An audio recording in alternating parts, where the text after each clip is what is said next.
estudantes do quarto ano, eu sou a professora Albalide, do componente curricular de língua portuguesa.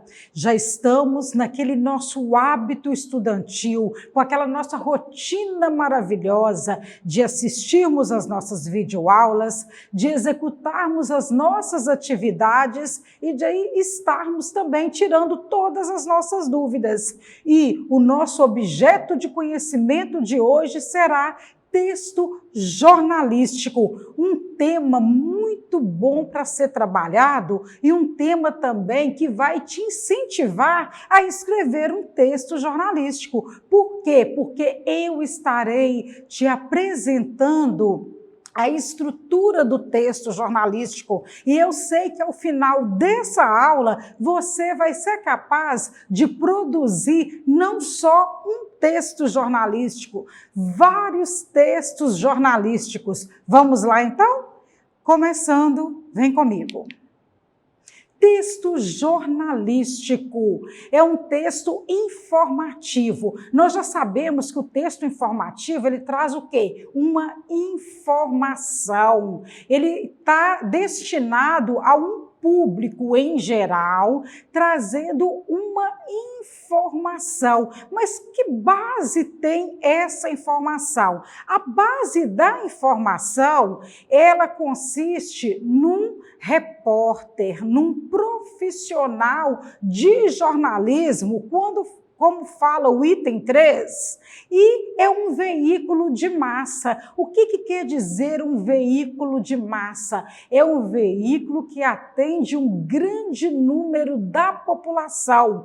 Texto jornalístico dá uma notícia, traz uma informação. E nós sabemos que a interpretação feita pelo profissional de jornalismo requer um estudo aprofundado.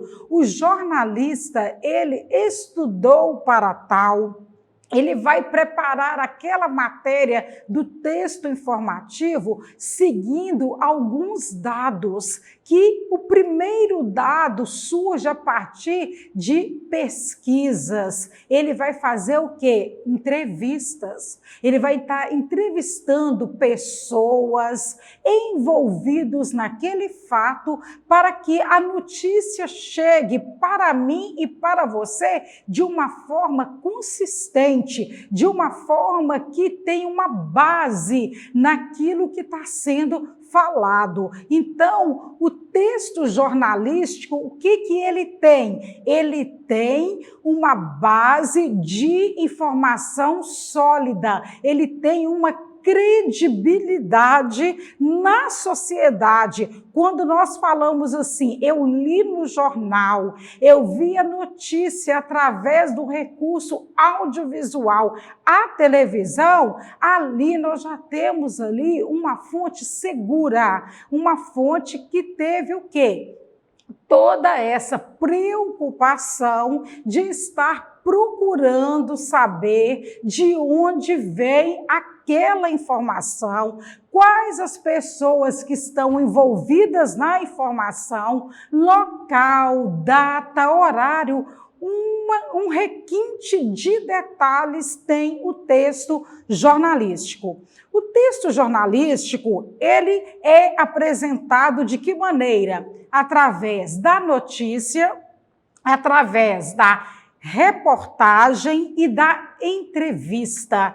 Então, eu quero dizer para você que eu vou preparar uma aula sobre o gênero textual entrevista, que vai ser uma aula bem legal, com uma riqueza de conhecimento, para que você entenda a elaboração desse trabalho jornalístico. E com esses dados você vai produzir, você vai ser o profissional simulando uma notícia em cima da aula que vai ser programada para vocês.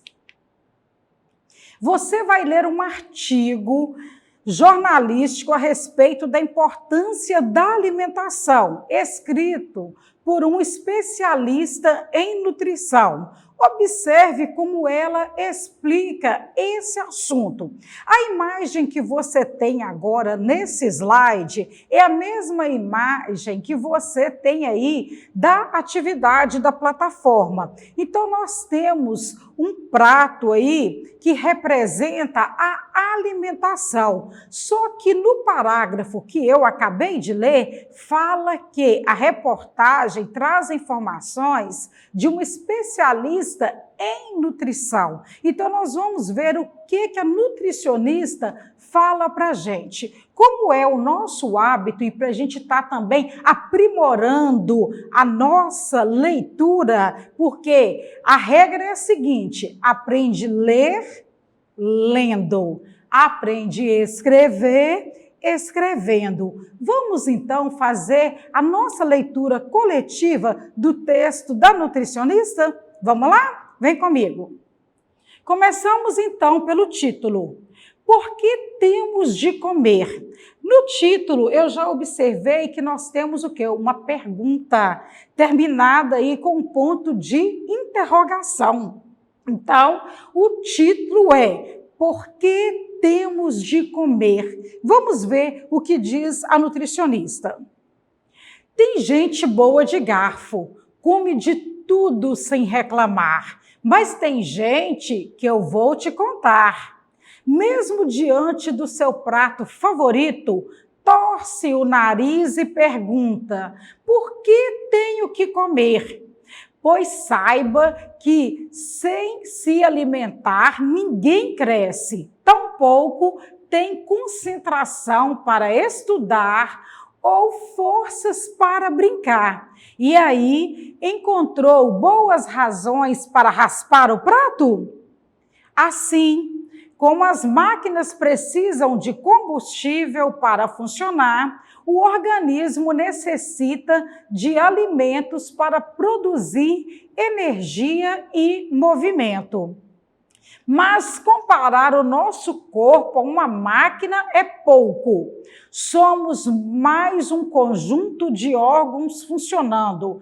Temos também emoções e alimentação interfere até nelas. Bem, alimentados, somos mais dispostos, temos mais interesse em trocar experiências com os outros, somos capazes de pensar melhor sobre o que acontece nas nossas vidas, somos até mais bem-humorados.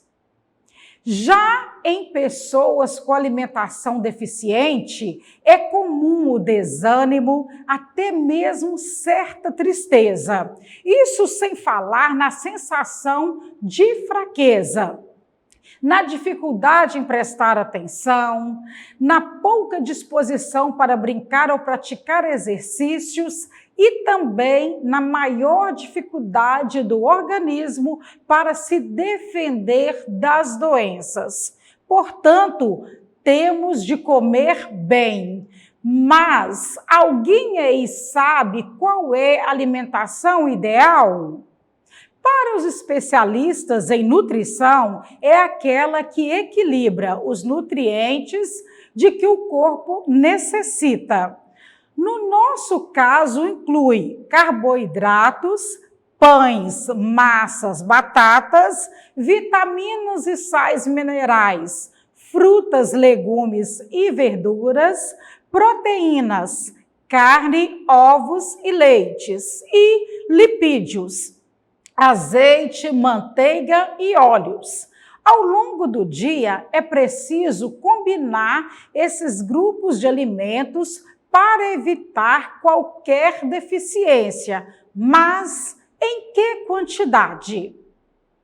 A quantidade de alimentos necessário para cada um de nós depende de fatores como idade, atividade física, tipo de físico, se é homem ou mulher.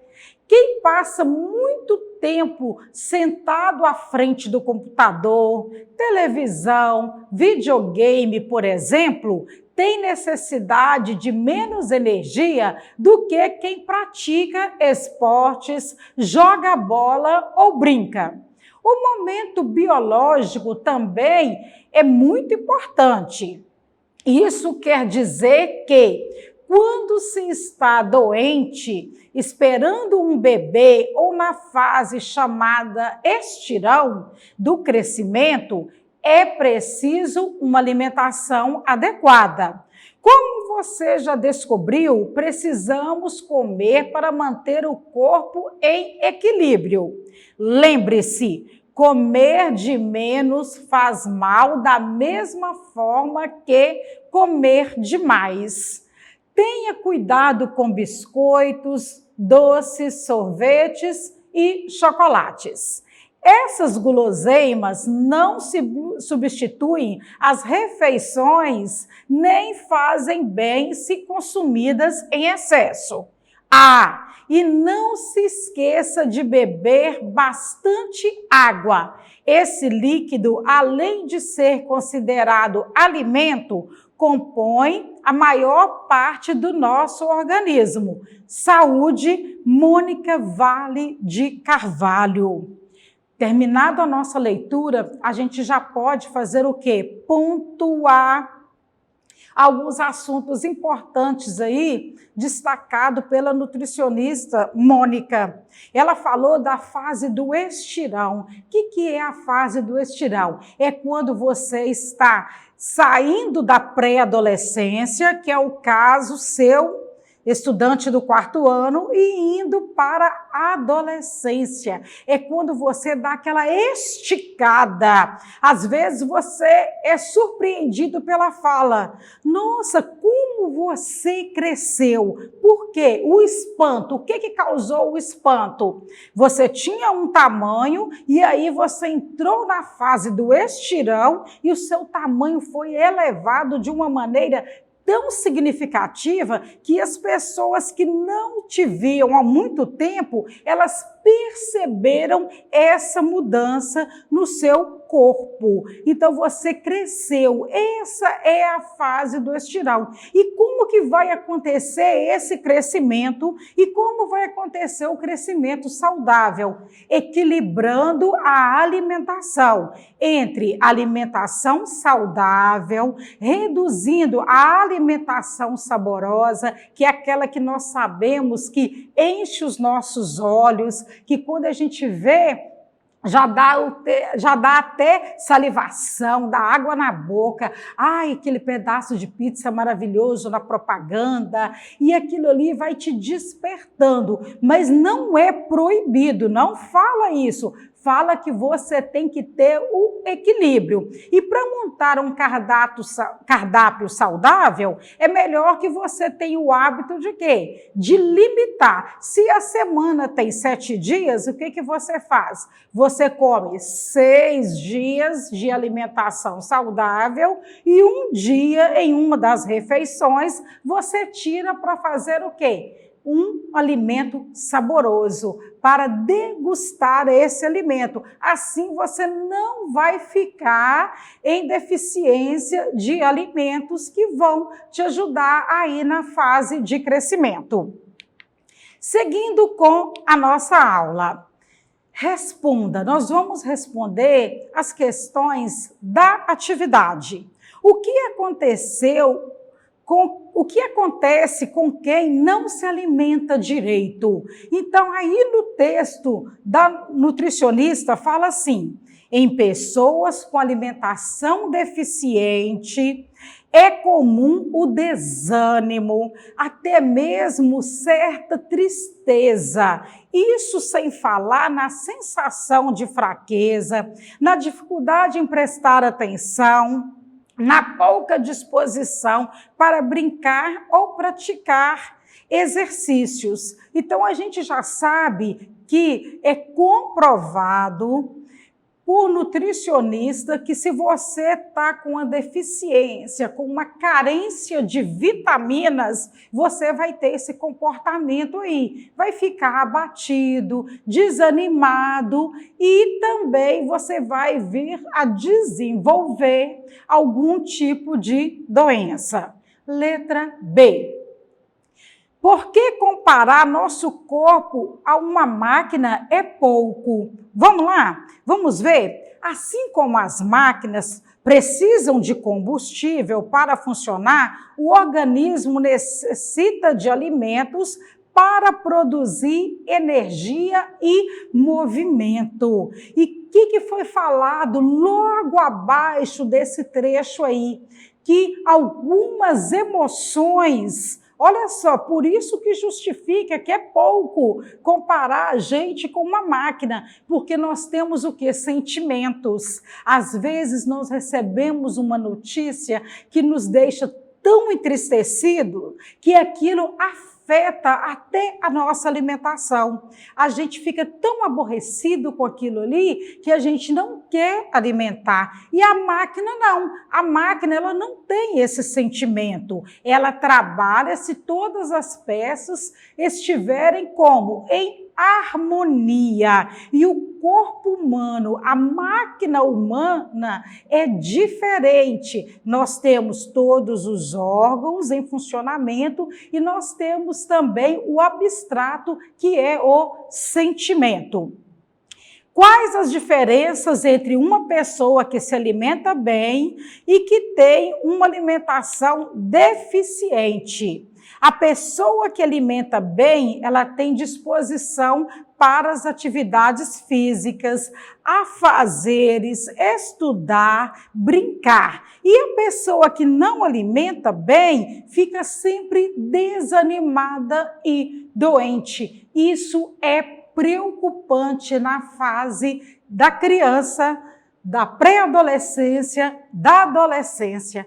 Porque criança geralmente tem o quê? Energia, quer brincar, quer participar de tudo, quer correr. Se ficou meio apática, ficou quietinho num canto, pode saber que algo está acontecendo. E se for na área da alimentação, é hora de fazer o quê? De trocar a alimentação por uma alimentação saudável. Segundo os especialistas, o que é uma boa alimentação? Para os especialistas em nutrição, é aquela que equilibra nutrientes que o corpo precisa. Especialistas em nutrição, nutricionista, estudaram para tal finalidade. Eles sabem montar um cardápio de forma que a gente não fique com déficit de vitamina, de forma que a gente venha equilibrar e distribuir todas as vitaminas, as proteínas, todos os nutrientes necessários diariamente. No caso, inclui carboidratos, aí já te deu a dica da divisão, que são carboidratos, pães, massas, batatas. Vitaminas e sais minerais que a gente encontra onde? Nas frutas, legumes e verduras. Proteínas que a gente encontra na carne, nos ovos e no leite, e lipídios, que também é encontrado no azeite, manteiga e óleos. Então, nós já temos aí o início de um cardápio saudável. Você é bom de garfo? Por quê? Agora chegou a hora da resposta pessoal, aquela que você pode falar com as suas palavras, pode falar também da sua particularidade. É a hora de você dar a sua resposta. Cada pessoa vai ter uma resposta diferenciada, porque quando a resposta pessoal, ela é destinada a você, a sua rotina. Você se considera bom de garfo? Você gosta de quê? Agora, você se considera bom de garfo para coisas que são saudáveis ou saborosas? Responde aí que nós queremos saber. 2. Numere as afirmativas de acordo com as ideias em que são apresentadas no texto. Eu tenho agora o quê? Trechos do texto. numa desordem, fora da ordem, e que nós vamos agora organizar do jeito que apareceu no texto. Então, a primeira parte que aparece no texto é o seguinte: o corpo é semelhante a uma máquina. Essa foi a primeira frase. A segunda frase: uma boa alimentação deve equilibrar os nutrientes ingeridos ao longo do dia. A terceira frase ficou para a parte: a quantidade de alimentos necessária é diferente de pessoa para pessoa, devido a fatores de idade, atividade física e etc. E a última parte, ordenando pela ordem que aparece no texto, recebendo o número 4, foi: pessoas bem alimentadas são mais dispostas. Pessoas com alimentação deficiente têm menos disposição e energia. Então, nós organizamos de acordo com as frases na ordem que apareceram no texto. Número 3. Marque V para verdadeiro ou F para falso. Precisamos nos alimentar na quantidade certa e de modo adequado para manter o equilíbrio do corpo? O que você acha? Verdadeiro. Precisamos sim. Isso é uma atitude saudável. A água é necessária ao organismo e compõe grande parte dele? Verdade. Precisamos de água sim para estarmos o quê? Hidratados. Seguindo com a atividade. Todas as pessoas devem comer a mesma quantidade de alimentos sem diferença de idade e de atividade? Verdade ou falso? Falso. Jamais. Criança tem que receber uma alimentação porque gasta mais energia. Adolescente tem que receber uma alimentação adequada. O adulto tem que receber uma alimentação de acordo com a energia que ele gasta. E o idoso também da mesma forma. Então, se você marcou F, tá certinho. Vamos lá então agora para a questão de número 4 da nossa atividade. O que você mais gosta de comer te ajuda a ser uma pessoa forte e cheia de energia? Agora é com você. É hora de você estar voltando, lendo o texto novamente da nutricionista Mônica e analisando a sua alimentação. Só assim você vai ter base para dar essa resposta pessoal. E não esqueça, fez a resposta, posta lá no WhatsApp da sua turma, porque nós queremos saber e nós queremos também te avaliar. Eu creio que você já está aí com todas as respostas corretíssimas, já sabe muito bem separar o que é saboroso e o que é saudável. E a nossa aula termina por aqui. E para acessar nossas atividades na plataforma SMED GV, aponte a câmera do seu celular na imagem que aparece no canto da tela, acesse nossas redes sociais e se inscreva em nosso canal do YouTube SMED GV. Tchau! Até a próxima aula!